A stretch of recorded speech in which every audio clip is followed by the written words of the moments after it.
¿Sí?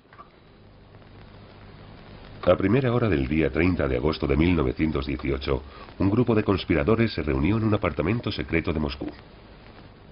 ¿Fanny Kaplan? Sí. ¿Lista? ¿Cuándo? Hoy. Fue la conspiradora más célebre de la historia de la Unión Soviética. Todos los niños conocían su nombre, Fanny Kaplan, la mujer que disparó contra Lenin.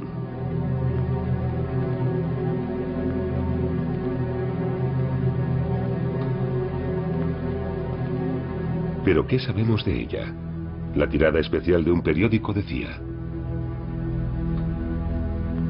A las 9 de la noche, tras una reunión en la planta militar de Michelson, se ha producido un intento de asesinato contra Vladimir Ilich Ulyanov Lenin.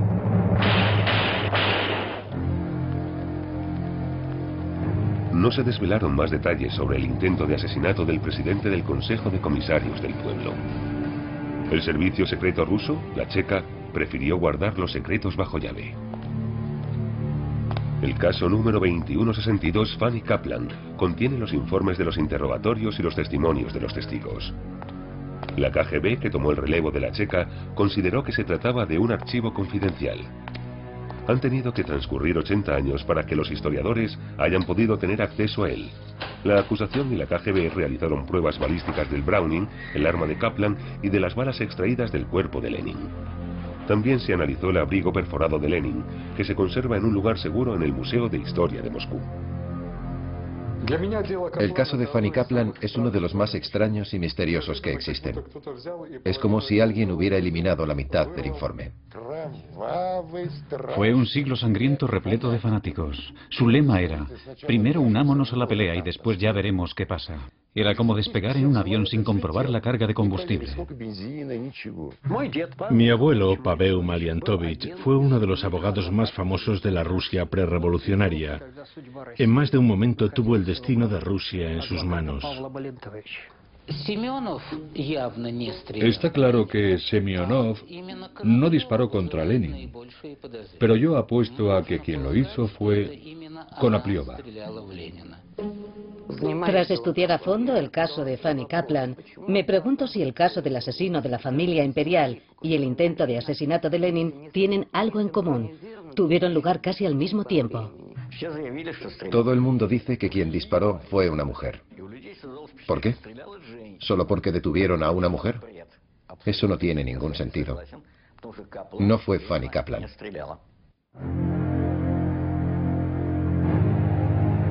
¿Quién disparó contra Lenin?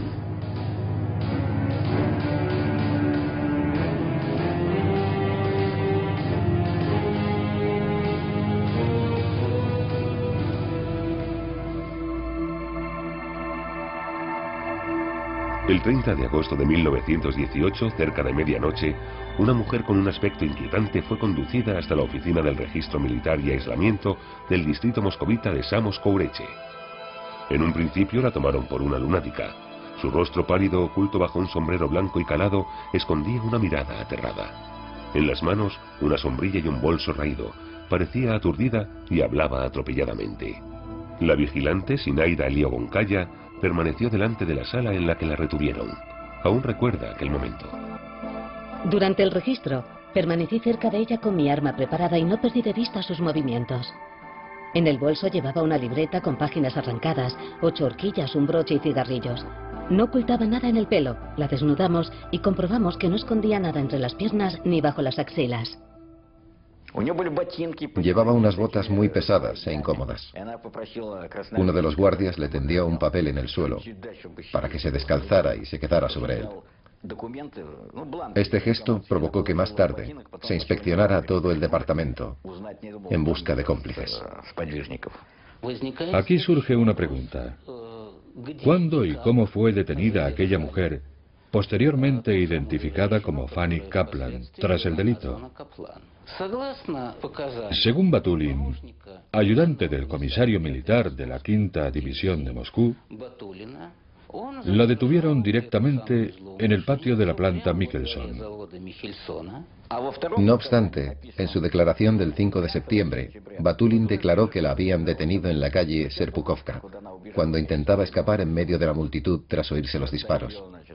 La mujer afirmó que no había hecho nada, pero Batulin no tuvo ninguna duda de que ella había sido la que disparó.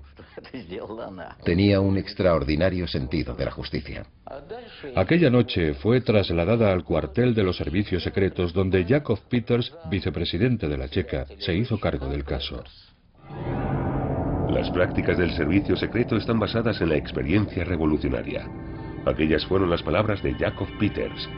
¿Pero a qué tipo de experiencia se refería el líder de la Checa? Fue uno de los primeros revolucionarios de 1905 y tras la revolución se mudó a Londres. En diciembre de 1910 fue acusado del robo de una joyería y del asesinato de 3 policías.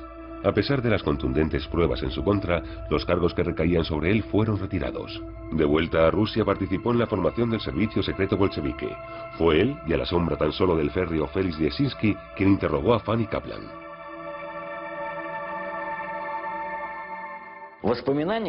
Jakov Peters escribió en sus memorias que parecía muy introvertida y tímida. Se negaba a hablar y permaneció sentada con la mirada perdida. Cuando aquella noche la acusó de haber matado a otro ser humano, rompió a llorar. En los archivos gráficos se encontraron estas valiosas imágenes. En ellas se ve a Stepan Gil, chofer personal de Lenin, recordando unos años más tarde los detalles del intento de asesinato. Pero aún hoy continúan siendo un secreto las palabras de este testigo clave, ya que el sonido de la grabación fue requisado y archivado. Stepan Gil reescribió muchas veces sus memorias. En una ocasión recordó haber visto la mano de una mujer, en otras, ninguna mano. Fue incapaz de precisar cuántos disparos sonaron. En un principio dijo que 3 y luego aseguró haber oído 4. Sin embargo, sí recordaba un detalle muy importante. Justo después del intento de asesinato, cuando el patio estaba casi vacío, Stepan Gil se abalanzó sobre Lenin y sacó el revólver de este. Entonces, un hombre se acercó corriendo hacia Lenin y al ver el arma apuntándole se apartó y salió huyendo. Según Stepan Gil, el intento de asesinato lo realizó una mujer con un cómplice disfrazado con el uniforme de marinero. Entre los documentos confiscados también se encontraban estas fotografías. Fueron tomadas 3 días después, el 2 de septiembre, durante la reconstrucción del delito. Víctor Kingisepp, investigador especial que aparece en estas imágenes en el papel de Fanny Kaplan, reconstruyó el momento del intento de asesinato. El chofer, Stepan Gil, también aparece en una imagen. Cuando sonaron los disparos estaba sentado al volante con el motor en marcha. Estaba oscuro y no pudo ver el rostro de la persona que disparaba. Lenin aparece en la fotografía hablando con una trabajadora de la fábrica. La primera bala la alcanzó a ella. Curiosamente, aquellas fotografías fueron tomadas por Jakov Jurovsky, agente del servicio secreto de Ekaterimburgo, que también había dirigido la investigación del asesinato de la familia imperial. Jurovsky había estado vinculado con el asesinato de la familia imperial, y ahora su nombre aparecía en el archivo de otro polémico caso. Resulta desconcertante ver la firma del señor Jurovsky en los archivos del intento de asesinato de Lenin.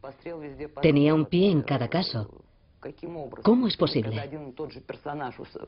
Cuando este tipo de personas se ven envueltas en 2 acontecimientos distintos de esa magnitud, uno inevitablemente se pregunta, ¿para quién trabajaba? ¿O cuál era su objetivo final? Todavía se desconocen los secretos que el mercenario profesional, Jakov Jurovsky, compartió con el investigador Kingisepp. Pero según los informes, Kingisepp encontró 4 cartuchos usados en la escena del delito, razón por la que se documentó que se habían realizado 4 disparos. ¿Pero qué hay del arma de Fanny Kaplan? Fue encontrada al día siguiente por un trabajador llamado Kuznetsov, que tardó un día en entregarla. Esta es la Browning de 7,65 milímetros de 1906. Hoy se conserva en el Museo de Historia de Moscú. Es el mismo modelo de pistola empleado para matar al zar Nicolás II. Al parecer, la primera bala que lo alcanzó salió de una pistola de este tipo. El primer ministro, Stolypin, también fue asesinado con este modelo. Fue un prototipo muy popular en la época y el preferido por los terroristas. Pero aquí también nos topamos con más preguntas sin resolver. En el cargador de 7 balas de la Browning, encontrada por Kuznetsov, había 4 balas sin disparar. Lo que significa que con aquella pistola solo se habían realizado 3 disparos. Entonces, ¿de dónde procedió la 4ª bala? ¿Hubo un segundo tirador? Hay otro punto sorprendente. Sinaya Liogonkaya registró a Fanny Kaplan. En su informe escribió que no había encontrado ni dinero ni armas. Pero un año más tarde presentó inesperadamente una Browning, argumentando que se la había quedado de recuerdo. Esto hizo que algunos investigadores sopesaran que quizá la responsable de los disparos fuera Sinaya Liogonkaya, que había sido miembro del partido bolchevique desde 1917 y trabajó para el Departamento de Contrainteligencia. Aquí uno debe detenerse e intentar recordar qué le pasó luego exactamente a la víctima. Tras llegar al Kremlin, Lenin salió del coche por su propio pie y subió una escalera bastante empinada hasta llegar a su apartamento en la 3ª planta. Entró y se tumbó en la cama. Fue entonces cuando cundió el pánico en el Kremlin y se citó a los médicos. Hola, señor. ¿Inyectamos morfina? Comprobemos el pulso.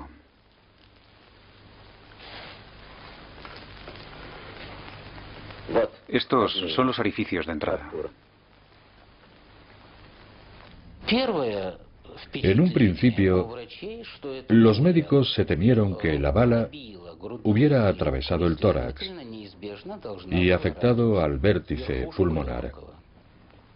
¿Oxígeno? Sí. Inmediatamente. Doctor, es el final. Casi, Vladimir Ilich. De ahí surgió la leyenda de que la herida había sido letal. Si esto es el final, tengo cosas que dejar atadas.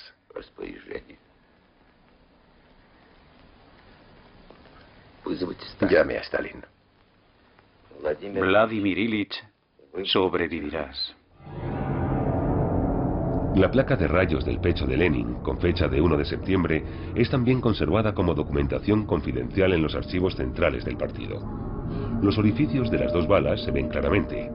Esta imagen echa por tierra el mito de que se trató de una herida letal y que el líder del partido se recuperó milagrosamente.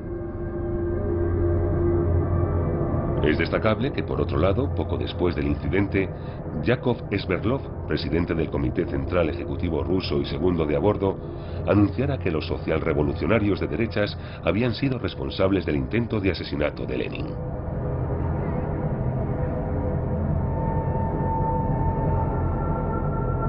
¿Fue esto lo que se descubrió durante el interrogatorio a Fanny Kaplan? No. El anuncio se realizó a las 22:40 horas y el interrogatorio de Kaplan empezó a las 23:30. ¿Significa esto entonces que Sverdlov sabía de antemano que tendría lugar aquel incidente? ¿Qué tipo de investigación fue aquella si empezó la noche del 30 de agosto, el día que pasó todo, y terminó con la ejecución de Kaplan el 3 de septiembre? Víctor Kingisev, responsable de los interrogatorios y de dirigir la investigación, recibió los primeros documentos el 17 de septiembre, 2 semanas después de la ejecución de Fanny Kaplan, que se hizo pública en la prensa el 4 de septiembre. Los bolcheviques simplemente decidieron que para asegurarse su posición de poder debían embarcarse en una campaña sistemática de terror contra sus contrincantes políticos, los monárquicos, los revolucionarios de derechas e izquierdas, los miembros del Partido Democrático, los octubristas. La lista es interminable. ¿Cómo lo hicieron? Cuando cayó Fanny Kaplan, los bolcheviques perdieron el interés en saber quién había disparado en realidad, tanto si había sido un monárquico como alguien del Partido Democrático o un terrorista independiente. Lo único que les interesaba era actuar e iniciar la etapa de terror absoluto.